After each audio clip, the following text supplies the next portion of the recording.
These are the top 5 budget webcams under $50 in 2024. And I'll be showing footage from each device side by side just like this so that you can compare the image quality. Starting at number 5, this is the NexiGo N60. While this has normally been retailing for about $40, I've seen this on sale for as low as $30 and even lower when you factor in coupon codes that you can often find on the product pages. So for that reason, I've tagged all of these webcams and I've added links to all of them in the description so that you can go ahead and see the current price for all of these devices. Now, what sets the N60 apart from these other webcams, aside from its price, is the build quality. It has swivel horizontally and it tilts up and down. It's on a sort of ball hinge, so it gets excellent adjustability, even diagonally. It has the most secure monitor mount of all these, and it comes with a privacy cover. It even has tripod threading. The cable is not detachable, USB-A. The only annoying thing about the build is that the red light is always on. As for the image quality, it is usable for video conferencing, but there are some shortcomings. This is a 1080p 30 frames per second webcam, and it has fixed focus. So I can't specifically focus on anything that you put up close to the camera. The field of view is stated to be 110 degrees. It looks more like 90. Also, there is a pretty strong fisheye effect. You can really see it with this light over here on the edge of the screen. As for the colors, skin tone, at least for me, it's not bad at all, but the white balance is problematic. If you look at the background, it's kind of got a little bit of this greenish, bluish tint, and a lot of NexiGo webcams kind of have this issue. Also, there's a lot of pixelation when there is motion. So there's another webcam that's on this top 5 that also has a similar issue.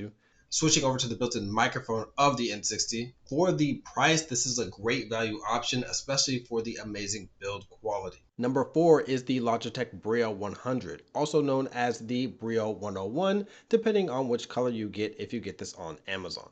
I bought mine for $25. The image quality is overall better than the N60, but it does cut a few corners. This is 1080p 30 frames per second again, but the field of view is extremely narrow at 58 degrees, so it's extremely cropped in. And if I was sitting a little bit closer to my desk, it's just way too much. Now there's less pixelation with this webcam when there's movement, and also the colors are just way better than the N60. Grain in lower light can be a problem. As long as you have some decent light, then it actually looks pretty good. The biggest weakness of the Brio 100 is the build. It comes with a nice privacy shutter, but other than that, it doesn't actually mount onto a monitor. It just kind of sits on it, so it can fall off with the slightest nudge. It cannot swivel, and tilting it up and down risks it just falling off. There's also no tripod threading. Now this is the mic on the Brio 100. Overall for $25, this webcam is unmatched. However, the build can be very frustrating, so if you're considering this, do keep that in mind. At number 3, this is the Logitech Brio 300, which is a direct upgrade over the Brio 100. I bought mine for exactly $50. The specifications are very similar to the Brio 100, 1080p 30 frames per second. However, this has a much wider 70-degree field of view, but unfortunately it is still fixed focus.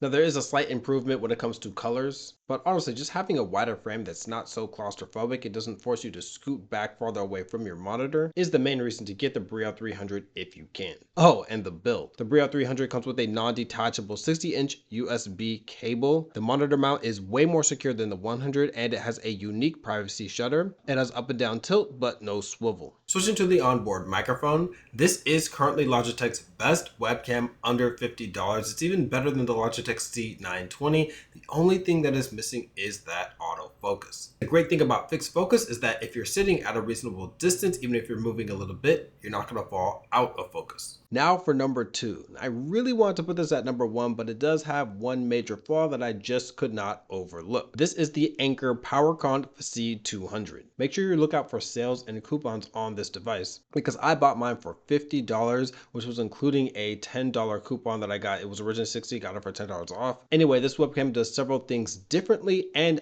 better than the other webcams on this top 5 list. First of all, it records it up to 1440p 30 frames per second, which is the highest resolution of any of these webcams. At a glance, it easily has the best image of all of them in terms of sharpness, colors, and minimal grain. Even the dynamic range is really good. But here's the one problem. If you look at the image for more than about 15 seconds, you'll start to see that something's a bit off. First of all, in OBS, you can select 2560 by 1440, but this image is definitely not sharp enough to really be 1440. Most likely it is 2K, which is fair enough because that's what it's actually marketed as, a 2K webcam, but 2K is only 80 pixels wider than 1920 by 1080. So suddenly it's actually not that impressive. But more importantly, there are a lot of compression artifacts. So if you look at my glasses, that's where you can really see it the most. It kind of seems to warp and move up and down, left and right, the pixels that are representing it, independent of my face and the rest of my body. It's almost like they're detached in a weird way, and just movement in general looks very strange with this device because there's a lot of shifting of the pixels when they really shouldn't be. And this is a compression technique that actually YouTube uses, and the NexiGo N60 actually has this same issue. Other than that, the image looks superb for the price point. It also has fully functional autofocus and a field of view of 95 degrees.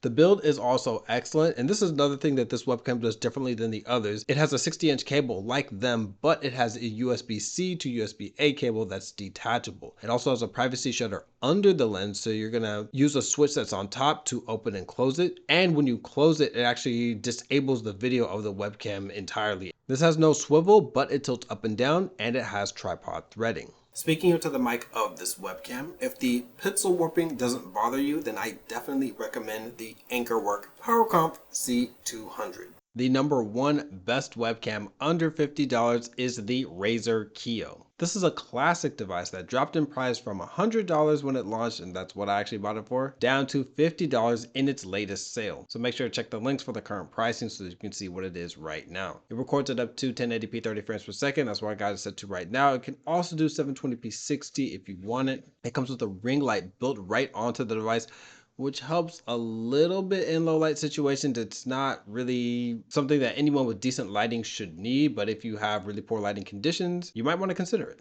In terms of the image quality, it is the sharpest of all of these devices, including the Anker. It has an 82-degree field of view. This and the Anker are the only ones that have functional autofocus, and this one's actually pretty decent. I like it a lot. Now you can lock the autofocus because, as you might have seen, the pulsing can get to be a little bit much if you have a particularly cluttered background. The only real weakness of this device is the colors, particularly the white balance. Now if we switched over to something like the NexiGo N60, then obviously the colors look way better than that. But even though the white balance is adjustable, the background always looks a little bit too amber or a little bit too bluish green and doesn't really have that middle ground. The build was great for its time with the unique ring light and the stable monitor mount. Unfortunately, there's no privacy shutter, so that might be a deal breaker for some. Mic demonstration. This is definitely the worst microphone of these 5 devices, but if you're actually using a webcam microphone, then you might have more pressing issues, to be honest. Now here are all these webcams side by side. First, without the Kiyo, they're all set to their maximum resolution. Now, like I said, the Anker looks the best by default until there's a little bit of movement, then it starts to have a little bit of issues, but overall it does have the best image quality. And all of these are completely passable for video conferencing. Now, when you move on to like YouTube or Twitch or something like that, when you want something to look a little bit nicer, I'm going to have to add in the Razer Kiyo, and I swapped out the NexiGo N60 because I don't think that's really suitable for those two platforms. Now, none of these completely dominate the competition, and both of the Brios really hold their own even though they don't have autofocus. However, the Razer Kiyo is still my number one webcam recommendation under $50.